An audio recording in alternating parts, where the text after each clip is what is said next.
What is good, guys? It's Rey-Jay back with another video, and in this one I'm going to be talking about the SPY and the QQQ and break down some very important things I want to address about the whole market crash that people are talking about, and also whether or not the market is going to continue to rally next week or not.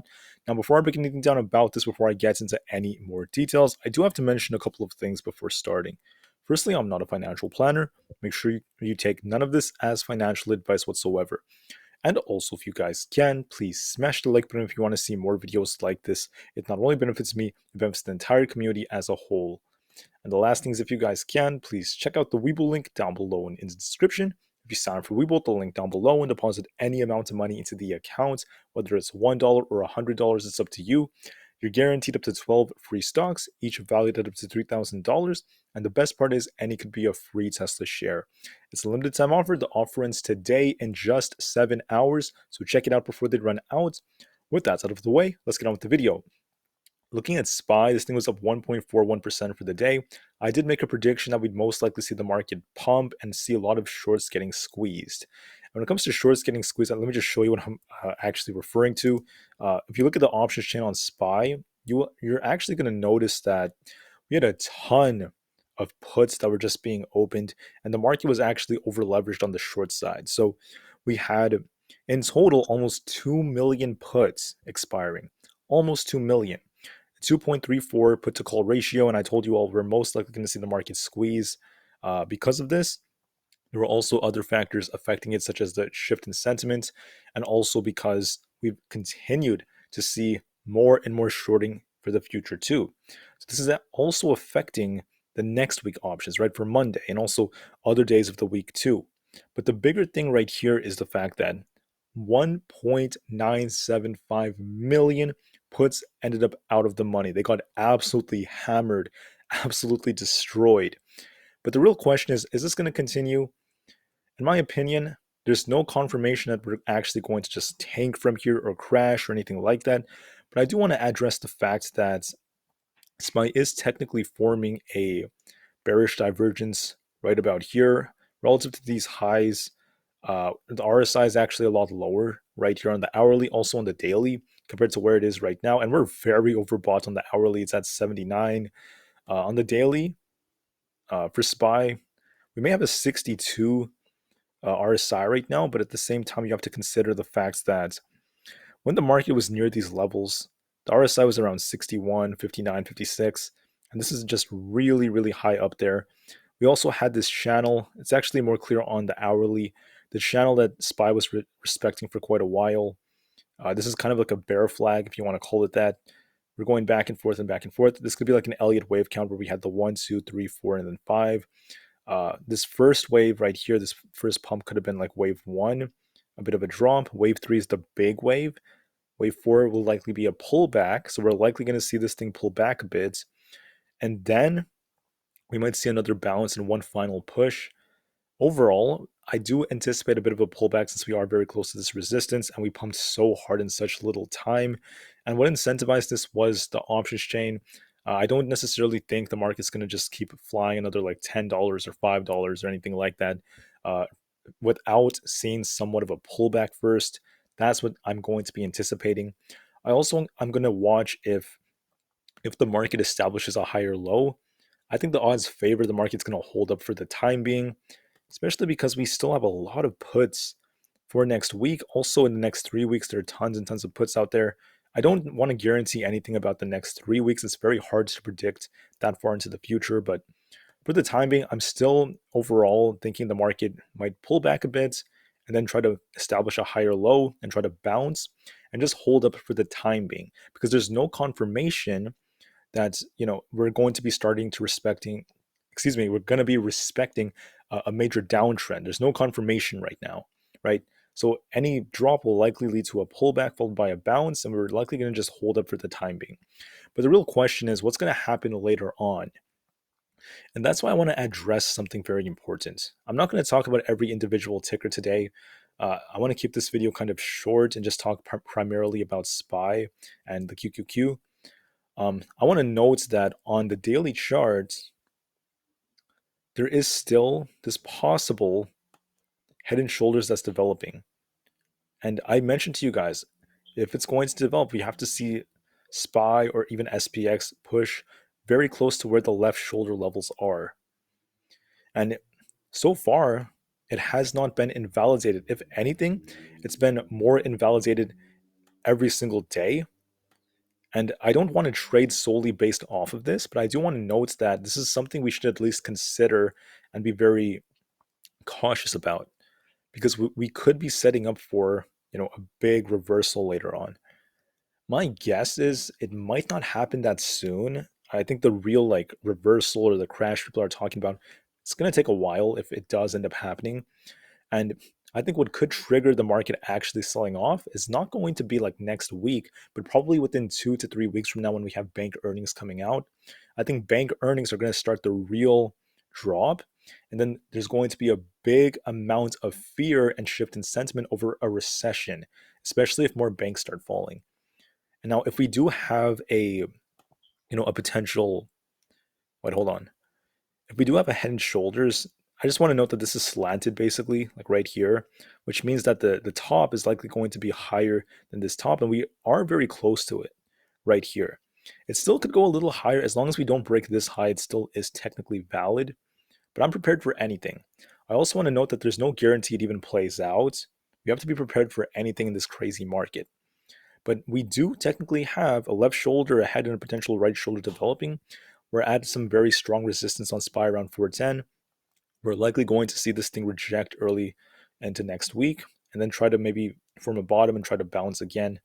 What else is very significant is the fact that on SPX, we have a very similar setup, but I don't think we're not as far away from the left shoulder as we were on SPY. So there's a slight difference. And do I think this is possible? Could the market still crash? Yes. We're just not there right now. If anything, it looks to me like this could pull back and maybe try to pump again, remain choppy, try to hold these higher levels.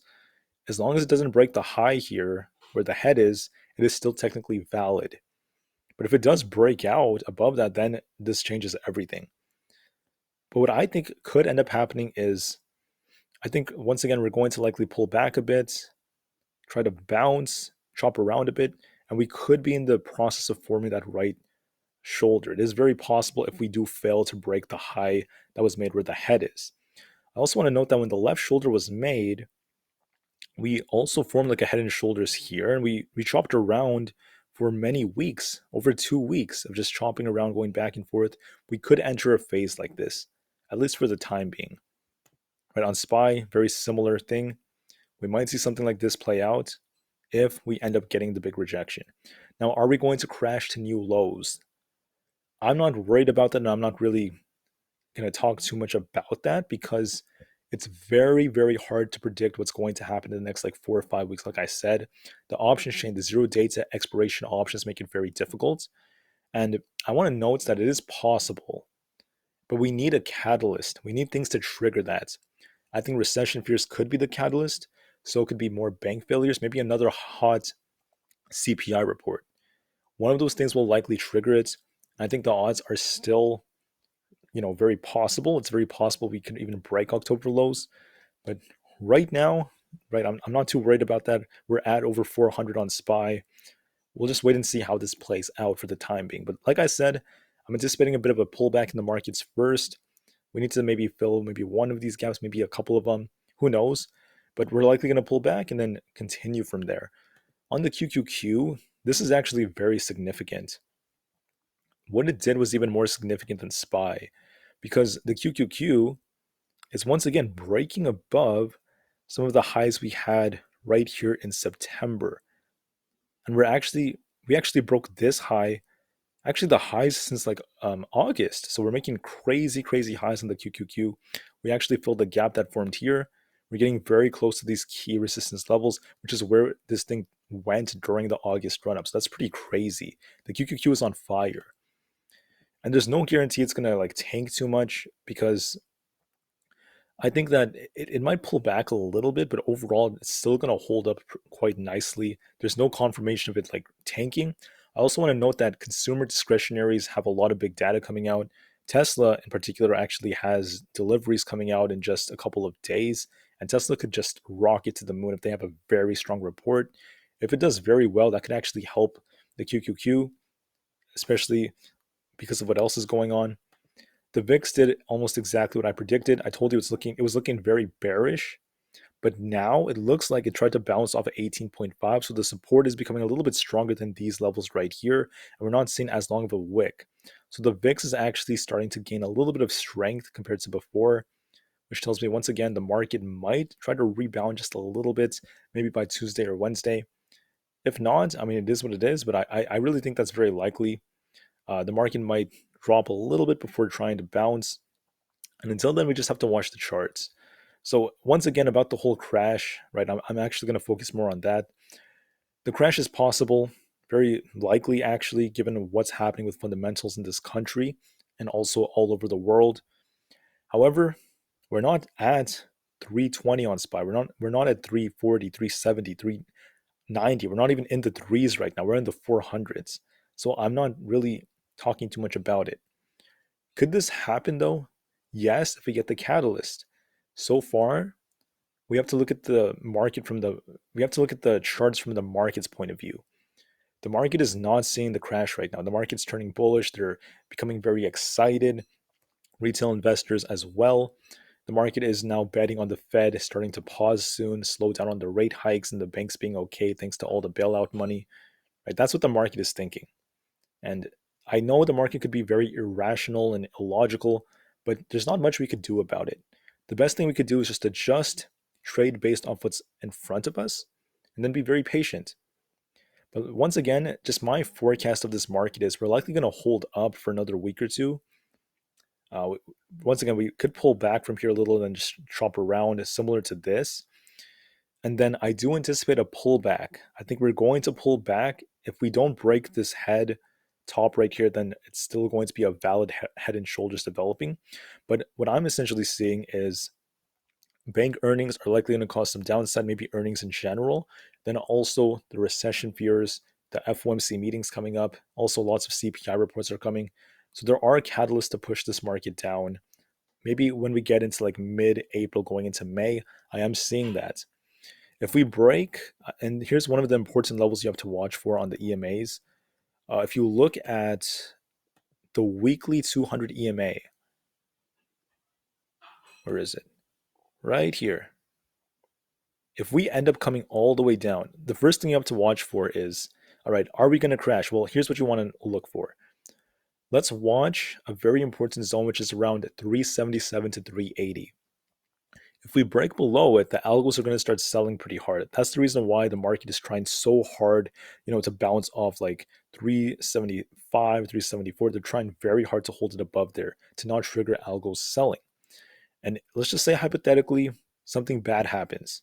A bank collapses, JP Morgan, I don't know, something like that happens. Hypothetically, and the market starts to freak out. And then we get a hot CPI. What's going to happen is if we break this 377 zone, the algo starts selling, and we're likely going to test the 200 weekly EMA. This is going to be in the 363s, 364s. If we break below this, if it does not hold, we are most likely going to break to new lows to 320 or so. That's going to be a big confirmation of it. So make sure you watch the 200 EMA. Right? During major crashes, when we break this thing just tanks very, very hard. So the 360s is going to be the zone to watch. Very low 360s. If that doesn't hold, that's it. It's going to come all the way down to October lows, if not lower. That's going to be your confirmation. But so far, like I said, all right, it's not happening. I don't really want to worry too much about that just yet. Instead, let's just look at the chart in front of us and just know that so far the trend is still more in favor of the bulls. Could pull back a bit, but that's completely fine. It's likely going to make a higher low and continue to hold up for the time being. All right, the best thing to do is be patient. QQQ is looking pretty strong too. It should pull back a little bit. It should cool off because I think it's very overbought. Let me actually check the RSI. I remember it being quite overbought. 68 is still pretty high for the RSI. Overall, the RSI is still suggesting on the hourly that we could actually be forming a divergence. Once again, it's looking pretty, not necessarily in the best of states, like right here on the hourly. So in my opinion, being this overbought with an 80 RSI on the hourly tells me that the QQQ should pull back just a little bit. I don't know too much about Monday since Tesla has the big deliveries, so maybe by Tuesday or Wednesday it should pull back and cool off a bit. But eventually, it's likely going to establish a higher low and then just try to keep going. Might just keep going later on, anyways. All right. The trend is not broken. There's no confirmation of the market crashing just yet or right now or for the short term. It could happen in the longer to more medium term. It still can crash, of course, but just right now I'm not seeing it, and I want everyone to be prepared. Thank you all so much for listening. I hope this was clear. The market to the moon because the long term is still very bright, and peace out.